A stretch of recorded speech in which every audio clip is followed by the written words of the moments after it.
Kita akan belajar hari ini bahwa segala sesuatu yang terjadi di hidup kita, itu hal besar maupun hal kecil, ya, pasti Tuhan itu punya maksud atau punya tujuan tertentu.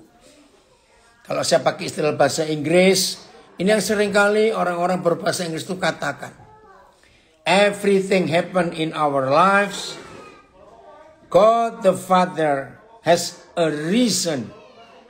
Tuhan itu punya alasan untuk apa saja yang terjadi di hidup kita. Firman mana yang kita pakai? Firmannya ialah, satu helai rambut kita gugur ke bumi, jatuh ke bumi. Papa itu tahu. Saudara bayangkan, kalau cuma sehelai rambut, yang jelas nggak ada nilainya, nggak ada harganya. Cuma rambut, semua orang punya. Segundul-gundulnya orang gundul, maaf ya, jangan marah. Pasti punya rambut.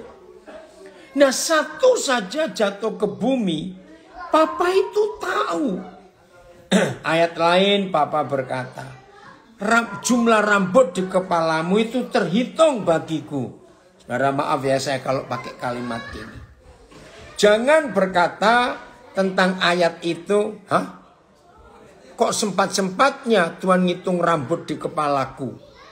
Apa Tuhan itu pengangguran? Kok sampai ngitungin rambut? Enggak. Dia bukan pengangguran.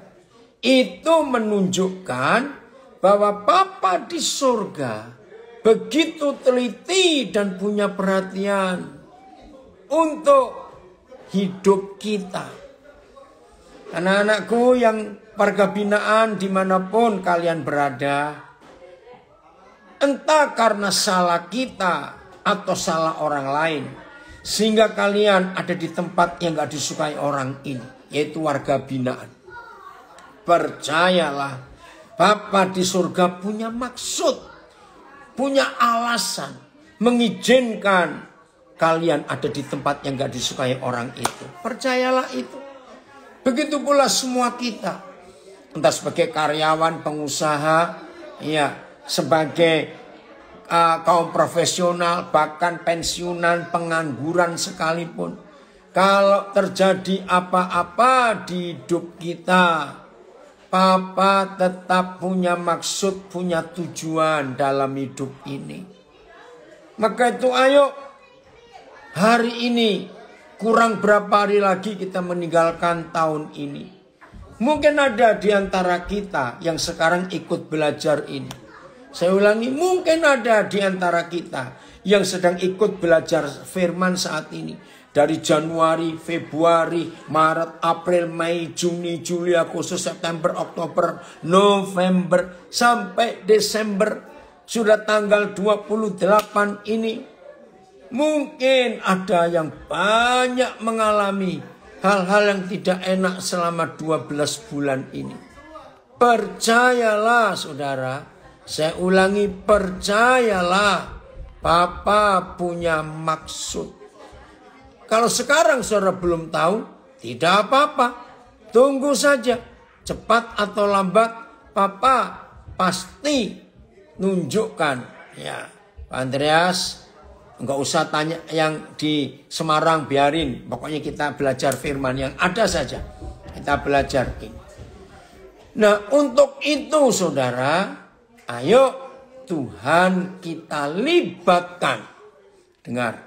Ayo Tuhan kita libatkan di dalam semua peristiwa kejadian yang enak maupun yang enggak enak di hidup kita ini. Tuhan punya rencana yang luar biasa untuk kita ketahui bersama-sama apa yang Tuhan inginkan atas kehidupan kita. Nah, kalau saudara memberikan kesempatan kepada Bapa di surga, selalu mempercayai bahwa besar ataupun kecil yang Papa kerjakan di hidup kita pasti punya alasan. Ini contoh di Facebook saya, gabung salah seorang anak kami dari Bandung. Ya, Fon, puji Tuhan bisa gabung. Nanti kalau Foni sempat, bisa gabung di Zoom memberi kesaksian. Tiba-tiba awal bulan ini atau akhir bulan lalu, anak kami ini mengalami suatu penyakit. Ternyata ada batu cukup besar-besar di empedunya. Akhirnya dioperasi. Operasinya berhasil. Tiba-tiba muncul yang lain. Seluruh tubuhnya jadi warna kuning. Ya, gabung di Zoom phone. Tahu ya Zoom SK hari ini. Coba tolong yang di Facebook bisa nolong bantu saya tuliskan link Zoom-nya supaya nanti kesaksian bisa didengar. Nah, tiba-tiba kuning semuanya. Akhirnya datang ke seorang dokter, ya. Itu dia, Fon, Pak Filipus sudah ngirimkan. Nah, begitu mengejutkan, kira-kira 10 hari yang lalu, saudara. Dokter itu berkata, kemungkinan besar ada kanker di salah satu saluran empedu itu. Waduh, itu phone linknya sudah ada. Hah? Saudara bayangkan mendengar kata kanker, siapa yang gak kaget? Tapi hanya dalam semalam. Menjelang sore dokter memberi keputusan. Walaupun dengan berat hati dokter itu berkata. Malam itu suami istri bergumul mencari wajah Tuhan. Mencari kehendak Tuhan, ada apa? Kami pun sebagai papa mama rohani ikut khawatir. Aduh, mendengar kata kanker. Anak-anak masih kecil. Ya, suaminya. Aduh, ngalami goncangan yang besar. Kita bisa bayangkan. Nah, tapi ternyata Tuhan izinkan. Yang selama ini, ya, di luar. Yang selama ini suaminya itu ya cinta Tuhan, melayani juga, hati-hati apapun. Tapi si istri ini nggak pernah kurang greget itu. Suaminya ini kok nggak sedekat dia dengan Tuhan. Tapi lewat peristiwa itu, malam itu untuk pertama kali istrinya melihat suaminya bergumul di hadapan Tuhan. Dan ternyata di situ Tuhan nyatakan sesuatu. Sampai suaminya bilang, ternyata apa yang kamu alami selama ini. Tentang pelukan papa, dekatnya papa dengan kamu. Aku baru ngalami ini. Wih, dahsyat sekali.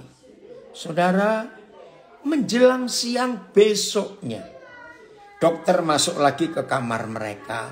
Masih di rumah sakit. Wih, wajah dokternya ceria. Dokternya menyatakan berita baik. Ternyata diagnosa kemarin itu hari ini berubah. Karena bilirubinnya di dalam darah itu turun dari 600 menjadi sekian. Wah, itu berita luar biasa. Saudara, hanya dalam waktu 1 malam. Vonis kanker bisa berubah. Itu luar biasa, bukan? Maka itu saya ulangi lagi. Apa yang terjadi sepanjang tahun ini yang saudara anggap gak enak, menyedihkan, merugikan, bahkan maaf. Kalau ada di antara kita yang ikut belajar saat ini, tahun ini ada di antara saudara kehilangan anggota keluarga, meninggal, entah karena apapun alasannya. Itu pun jangan menyalahkan Tuhan. Percayalah, Papa tetap punya maksud. Punya apa saja.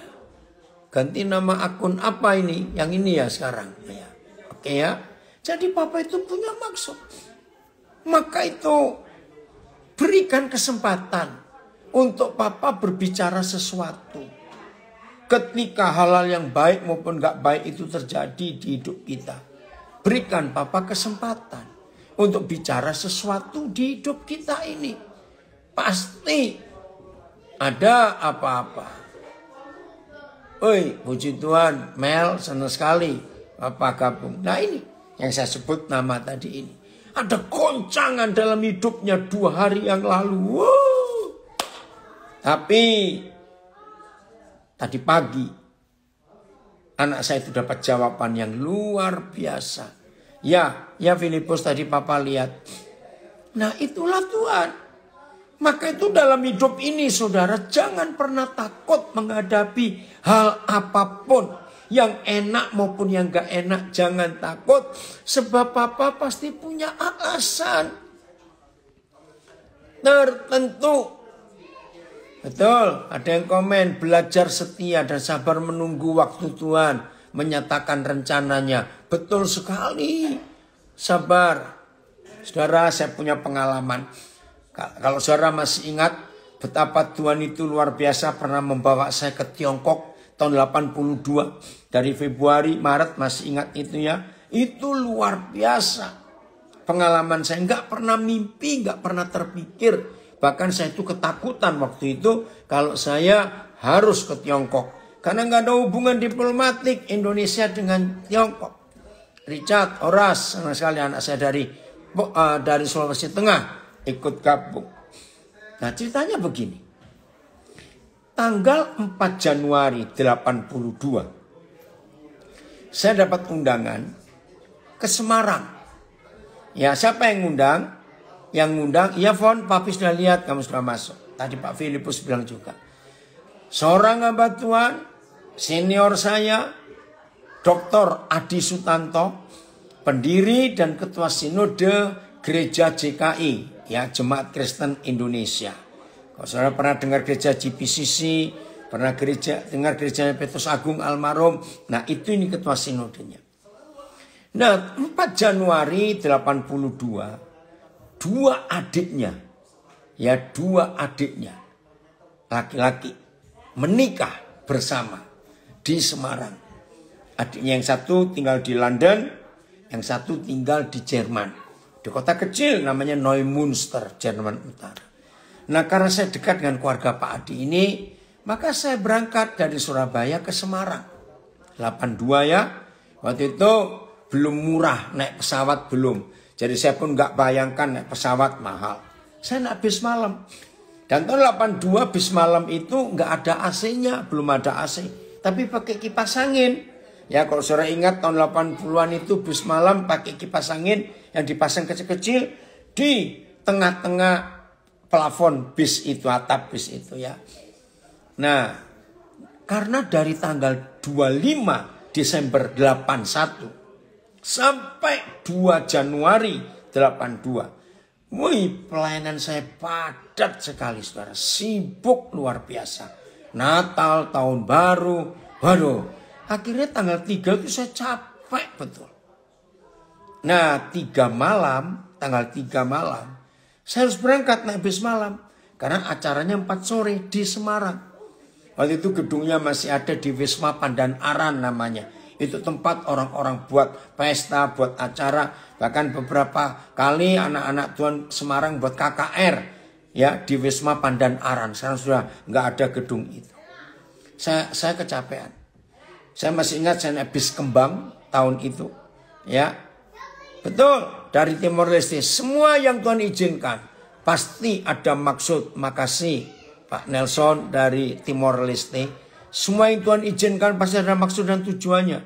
Sampai pada titik kematian. Karena di balik kematian ada kehidupan kekal. Amin Pak Nelson. Ya, obrigado. Itu kalau orang Portugis berkata obrigado. Nah, saya kecapean. Begitu bis berangkat, saudara, saya langsung tidur. Betul-betul tidur di bis itu. Oh, ini Rio. Ya, ganti nama kamu ya. Oke. Nah, ingat sekali. Hidup Cuanciu. Ya, Jianzhou. Ya, itu nama kota di mana saya pergi ke Provinsi Fujian, Hokkien. Saudara, biasanya bis malam ini sampai Madiun itu pasti berhenti. Ya, di daerah namanya Banaran. Sebelum masuk lewat Ngawi. Untuk bis itu makan sambil supir istirahat. Saya nggak turun makan karena saya capek sekali. Nah baru keluar dari tempat istirahat bis itu dari Banaran ya menuju ke Solo. Saya lagi tidur nyenyak saudara. Kaget. Ada apa? Kipas angin yang nempel di plafonnya bis itu total jatuh lepas. Nah ini loh lepasnya itu langsung ke pangkuan saya. Saya sampai kaget. Nah, karena saya dari dulu membiasakan, ada kejadian apa saja, saya mesti tanya papa, papa punya maksud apa? Nah, saya tanya, kenapa saya dibangunkan? Saya lagi tidur nyenyak sekali di bis itu. Roh Kudus lembut sekali berkata, kamu ke Semarang bukan cuma untuk menghadiri pernikahan. Langsung otak saya, oh berarti ada pelayanan. Tapi seingat saya nggak ada yang ngundang saya pelayanan. Saya ke Semarang cuma untuk hadiri pernikahan kok. Ya, saya tidur lagi. Lewat Salatiga. Ya, saya turunnya di Ungaran. Di Bukit Doa Getsemani di Ungaran. Lewat Salatiga. Aduh, saudara. Saya tidur nyenyak. Setelah dijatuhi kipas angin di bis itu, saya tidur lagi. Saya tahu ada pelayanan. Ya, saya cuma bilang, papa saya siap. Pelayanan apa saja yang papa beri kepada saya siap untuk mengerjakannya. Saya jawab, sudah betul bukan? Ya udah, saya tidur lagi. Saudara tahu, keluar Salatiga, melewati kota Salatiga. Woi Ricky, tadi papa lihat kamu ada di Garden Tomb di Yerusalem ya. Ini salah seorang anak kami. Wah, kesempatan pertama jadi rohaniawan untuk tur Israel. Dari Yordan aman terus ke Yerusalem. Selamat melayani anak. Puji Tuhan. Nah, saudara tahu-tahu apa? Ada tas penumpang. Saya nggak tahu dari sebelah mana. Kan di atas bis itu ada tempat untuk naruh tas-tas kecil begitu. Tiba-tiba ada tas penumpang saya nggak tahu. Jatuh di pangkuan saya lagi. Ya kaget dong. Lagi tidur enak-enak, tas itu jatuh. Untung bukan koper yang keras itu. Kalau enggak saya bisa luka itu. Saudara, akhirnya kondektur seperti tadi pasangin diambil nih tas. Dia tanya, tasnya siapa? Gitu. Saya enggak berani tidur lagi. Saya bilang, papa ampuni saya tertidur tadi karena capek. Saya cuma berdoa, bersekutu. Kira-kira pelayanan apa ya yang papa berikan? Enggak ada jawaban. Cuma saya merasa, wih papa akan menyediakan pelayanan yang hebat. Wah ya seneng dong. Sebagai teman sekerja Kristus diberitahu akan ada pelayanan yang hebat. Saya senang sekali. Udah, akhirnya saya bersekutu dengan papa. Saya menyembah, saya berbahasa roh. Udahlah, pelan-pelan. Akhirnya turun di Ungaran. Nah bangun pagi, Pak Samuel Elkana, ya hamba Tuhan, yang diberi visi untuk mendirikan Bukit Doa Getsemani itu. Pagi-pagi dia bilang, wih Den, hebat kamu datang. Kamu tahu nggak bahwa kamu kesini bukan cuma untuk menghadiri pernikahan adiknya Pak Adi 2 pengantin itu. Ada apa kok? Sambil dia kok. Kamu akan diutus ke Tiongkok. Hah? Tiongkok? Yang benar? Siapa yang nyuruh? Dan saya tanya, ada hamba Tuhan muda dari Malaysia namanya Raymond Eng. Saya nggak kenal, nggak perlu kenal. Ya ternyata dia itu hamba Tuhan dari Malaysia yang diberi visi, diberi beban Tuhan untuk melayani mahasiswa-mahasiswa di salah satu universitas Shanghai. Mendengar itu ya saya juga senang karena saya belum pernah ke Tiongkok. Ya Saul, puji Tuhan, berita Adira yang akan datang ke Nabire sudah menyebar itu. Ini salah satu anak kami juga yang jadi orang hebat, pelatih Muay Thai, ya pelatih kesehatan di Nabire. Lanjut terus Saul. Wah saya senang juga, tapi saya takut saudara. Karena betapa jahatnya tentara komunis Tiongkok. Apalagi bicara agama, nggak cuma yang Kristen. Ya, bahaya sekali. Terus terang saya takut. Kalau nggak bisa pulang bagaimana saya ini? Udah. Akhirnya sorenya bersama Pak Samuel Elkana dan keluarganya saya dibawa ke Semarang untuk acara pernikahan itu. Nah di tempat acara itu saya ketemu seorang lagi hamba Tuhan. Dr. Lukas atau Dr. Law dari Kudus. Kalau saudara orang Kudus masih tahu gerejanya dan tempat kliniknya di Jalan Pemuda nomor 60 di Kudus. Dia ketemu saya, "Den, seneng Om ini ketemu kamu." Ya, saya manggil dia Om. "Kenapa Om?" "Kamu harus berangkat ke Tiongkok." Wah, saya kaget sekali. Nah, ternyata Raymond Eng ini tanya kepada Dr. Lukas dan tanya pada Pak Samuel Kana, kira-kira hamba Tuhan yang bergerak di bidang anak-anak muda itu siapa yang di Indonesia? Ternyata Pak Samuel dan Dr. Lukas ini nyebut nama yang sama, yaitu saya. Seperti firman Tuhan, dua saksi yang meneguhkan, berarti itu dia itu benar dan berasal dari Tuhan. Saudara, ketika dua orang ini menyatakan saya harus ke Tiongkok, saya nggak bisa bantah karena sudah dua orang yang meneguhkan. Saya cuma bisa berkata, saya siap Tuhan, dan jadilah kehendak-Mu. Jadi terus terang, di acara pernikahan itu saya nggak bisa tenang, saya nggak bisa nikmati apa-apa karena masih terganggu. Ke Tiongkok. Saudara, itu awal Januari. Oh, tadi saya salah. Akhir Januari sampai Februari. Bukan Februari ke Maret, saya salah. Karena harus masuk ke Tiongkok waktu tahun baru Imlek. Ya, supaya visa itu mudah. Karena bagi Tiongkok, kalau tahun baru Imlek, maka semua orang-orang Chinese, orang-orang Tionghoa di negara mana saja diberikan izin mudah untuk istilahnya pulang kampung ketemu keluarga. Nah, tapi kan saya nggak begitu. Ya udahlah, saudara, maka itu hanya gara-gara kejatuhan kipas angin dan kejatuhan tasnya penumpang yang lain di bis itu, saya dibangunkan Tuhan untuk Tuhan bicara. Ada sesuatu yang aku mau kerjakan lewat hidupmu. Maaf, untuk kali ini saya nggak bisa cerita tentang Tiongkoknya, enggak. Tapi inilah Tuhan. Inilah Tuhan.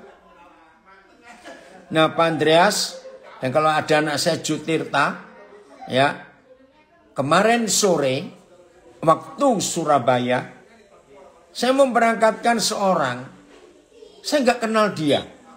Dia lulusan dari LP Anak Karangasem. Nah, saya ini sampai hari ini saya tuh masih bingung. Bagaimana cara dia kontak saya? Ya, saya belum sempat tanya. Tapi setelah anak ini bebasnya awal tahun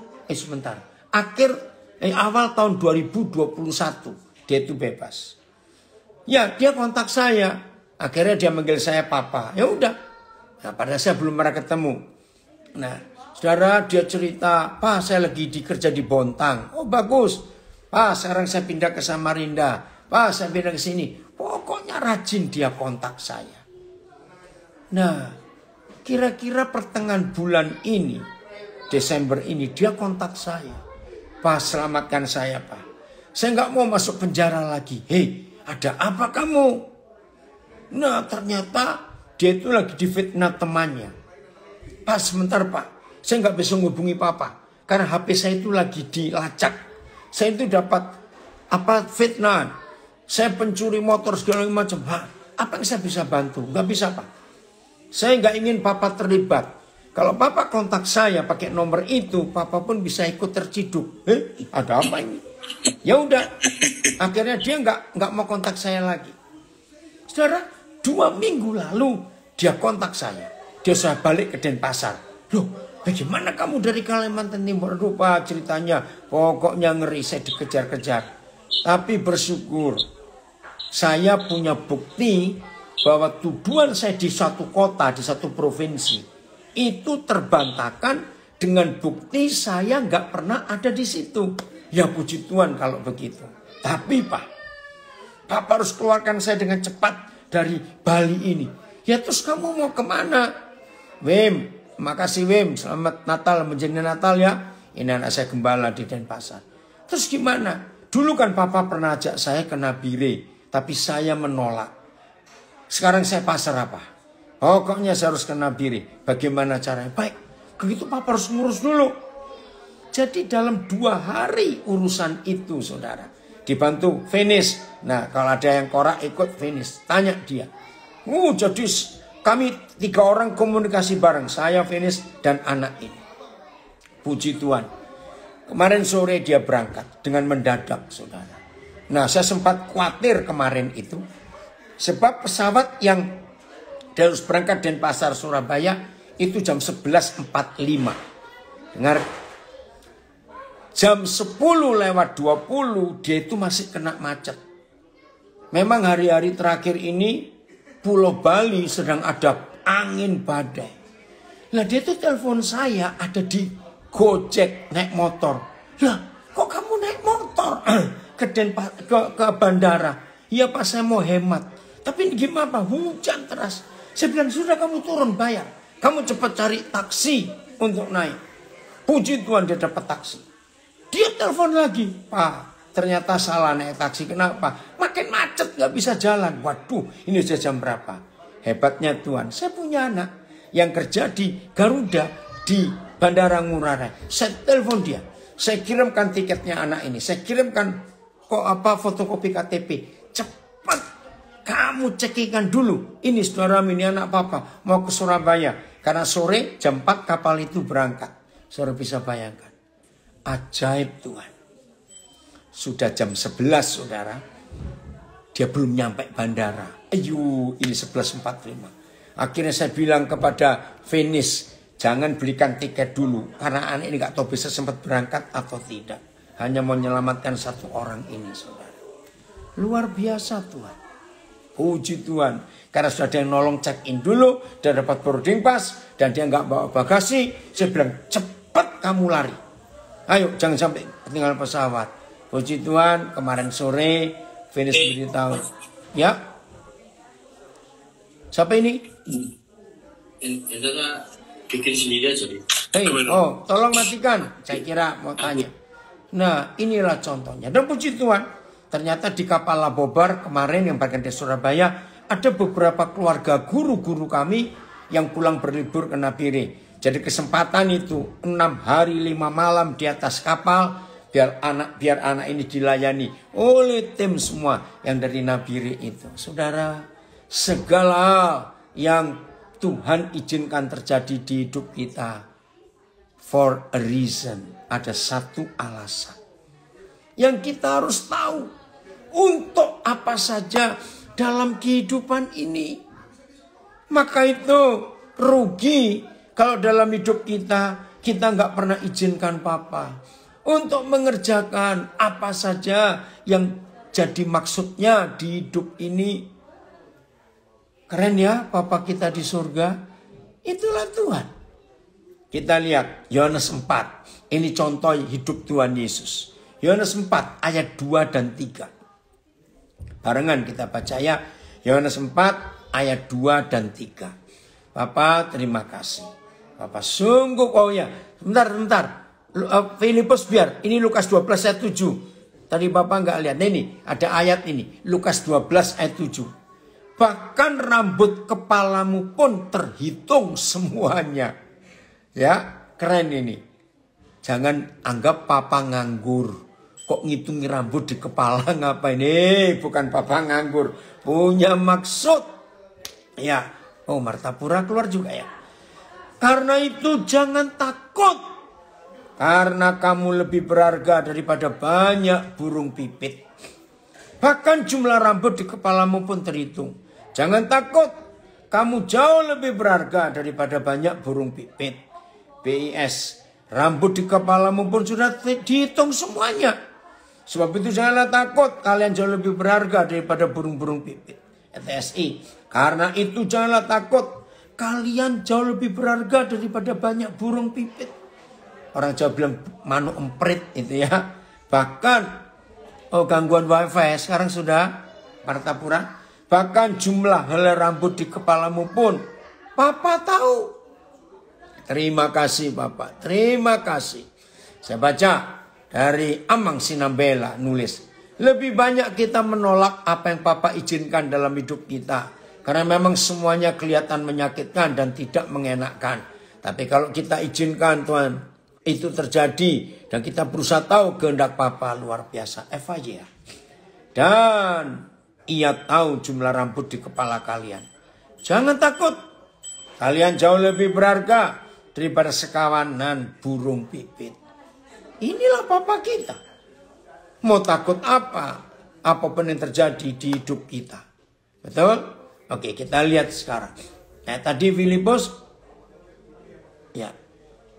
Yohanes 4 ayat 2 dan 3. Papa kerjakan semua maumu. Apa yang Papa anggap baik di hidup kami. Kerjakan. Ayat 2 dan 3. Oh, ayat 3 dan 4. Maaf, saya salah. Yohanes 4 ayat 3 dan 4. Maaf ya. Ya Wim, shalom balik. Puji Tuhan. Oke. Ayo kita perhatikan hidup ini. Yesus pun meninggalkan Yudea dan kembali lagi ke Galilea. Perhatikan. Saudara tahu sebuah kalimat yang ada kalimat kembali lagi ke. Kembali lagi ke. Artinya sudah dari situ lalu kembali lagi. Nah, kita harus tahu ada apa? Ayat 4. Yesus harus melintasi daerah Samaria. Makasih Kesia. Ya. Yesus harus melintasi daerah Samaria. Saudara perhatikan kata harus. Kalau ada kata harus berarti ada yang memerintah. Ada yang mengatur, ada yang menyuruh. Ini loh luar biasanya Papa di surga. Hidup Tuhan Yesus diatur, dituntun, ditunjukkan, diarahkan dengan cara yang luar biasa. Ingat loh ini zaman dulu. Bahkan sampai hari ini saja. Kalau saudara buka peta, ya buka peta Israel. Saudara kan dibuat bingung sampai hari ini. Ya itu padang pasir. Dari Yudea ke Galilea lewat Samaria itu padang pasir tandus. Sampai hari ini. Zaman Yesus hidup, satu-satunya transportasi itu cuma unta. Mobil nggak ada. Kalau yang paling murah gampang ya jalan kaki. Nah Tuhan Yesus berjalan. Dari Yudea kembali lagi ke Galilea. Lewat Samaria. Itu muter jalannya. Betul. Ya, juga kerjakan apa yang Papa tahu yang terbaik menurut Papa bagi kita semua. Amin. Tuhan Yesus nurut. Ada apa?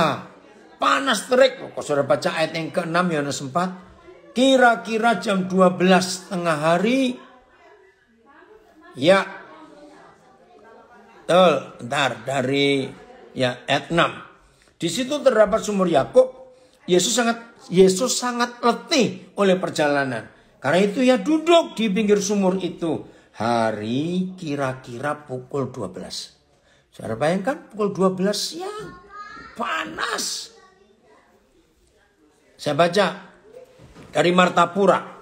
Yang Tuhan mau adalah di dalam Matius 6 ayat 33. Carilah dulu. Amin. Maka Tuhan akan kerjakan sisanya untuk kita. Ayo mulai hari ini saudara, izinkan Papa mengatur hidup kita semua maunya. Suruh belok ke sini, belok ke situ, ikuti saja.